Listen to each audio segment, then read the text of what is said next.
All right. So, class, today we're looking at standard EE7, solving real world and mathematical problems by writing and solving equations of the form x plus 2 equals q and p times x equals q. All of these numbers are non-negative rational numbers, okay? All of that is just a fancy way to say today we're going to look at adding and subtracting one-step equations, okay? So, essential question. How do you solve algebraic equations using inverse operations? So, first, a variable. Who remembers what a variable is? Johanna? You remember what a variable is? Any letter or shape that replaces a missing value. Okay, exactly. It is a symbol, it's a letter, whatever you want it to be, and it represents an unknown number. Exactly. So it can be a heart, it can be a dollar sign, it can be the lower case letter in your name, okay? It could be any of these. Always remember too, in mathematics, when we're solving algebraic expressions and equations, always use lowercase letters, okay? Because if you use uppercase letters, they usually stand for other topics in mathematics and science. So for example, capital A stands for area. Okay? So, recap of a variable. Second thing you need to remember is that an inverse operation is just the opposite, okay? Addition is the inverse of subtraction, and multiplication is the inverse of division, vice versa, okay? Addition is the inverse of subtraction, subtraction is the inverse of addition. Multiplication is the inverse of division. And division is the inverse of multiplication. Exactly. Today we're only looking at addition and subtraction. Third thing you need to remember is that in mathematics, okay, what you do on one side of an equal sign, you have to do it on the other side, okay?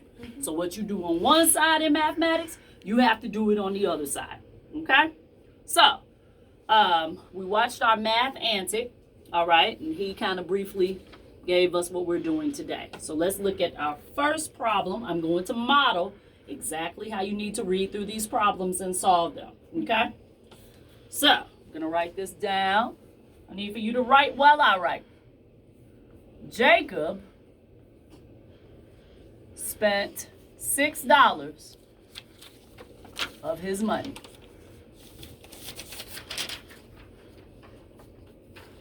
Okay? Last week. Just had, you don't have to write that. He only has $10 left. Okay? How much money did Jacob, I'll say he, originally have? Okay, so here's how you need to think through these types of questions and problems. So, Jacob spent $6 of his money. So when you hear the word spent, what operation should come immediately to your head? Subtract. All right? So he spent, how much did he spend? $6. He spent $6. All right? He only has, what does he have left? $10. All right. He has, he has $10. All right? How much money did he originally have? When you hear those types of questions, how much, that's a variable.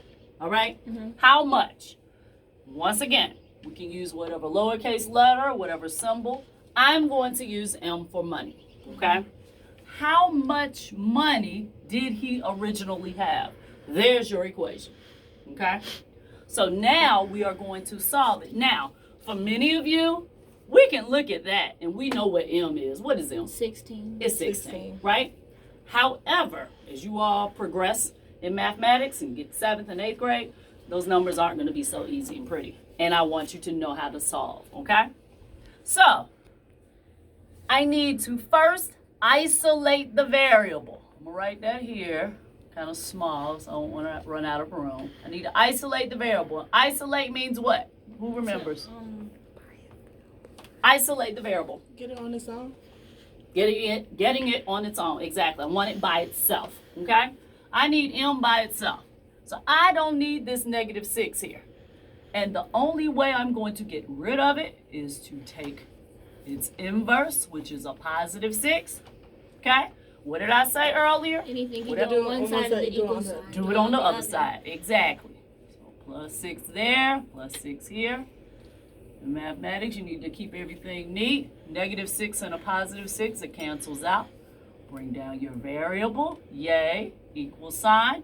What is 10 plus 6? 16. 16. All right.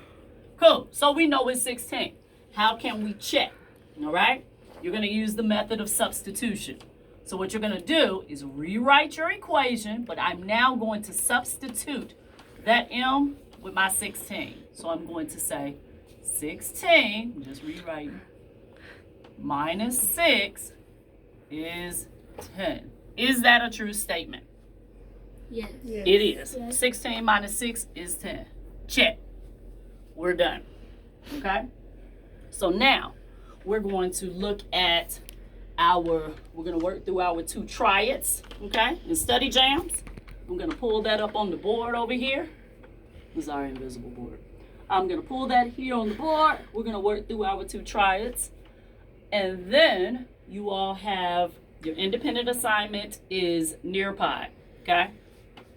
So once we go through, I'm going to work with you with the guided practice. You're going to complete your Nearpod.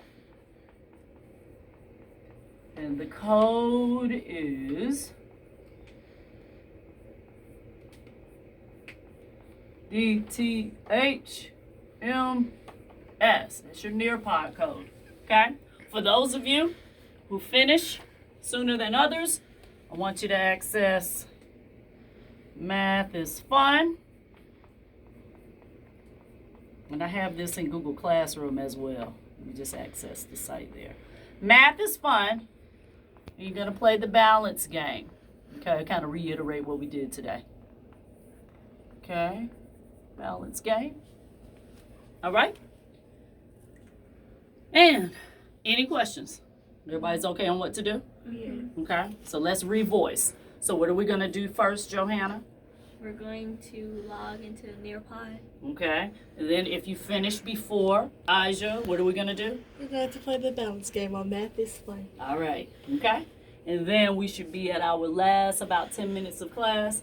I have your exit ticket for you in Google Classroom. Just don't forget, and we'll talk about that because we're going to walk around and make sure everybody's okay. You're going to submit, and don't forget to mark as done.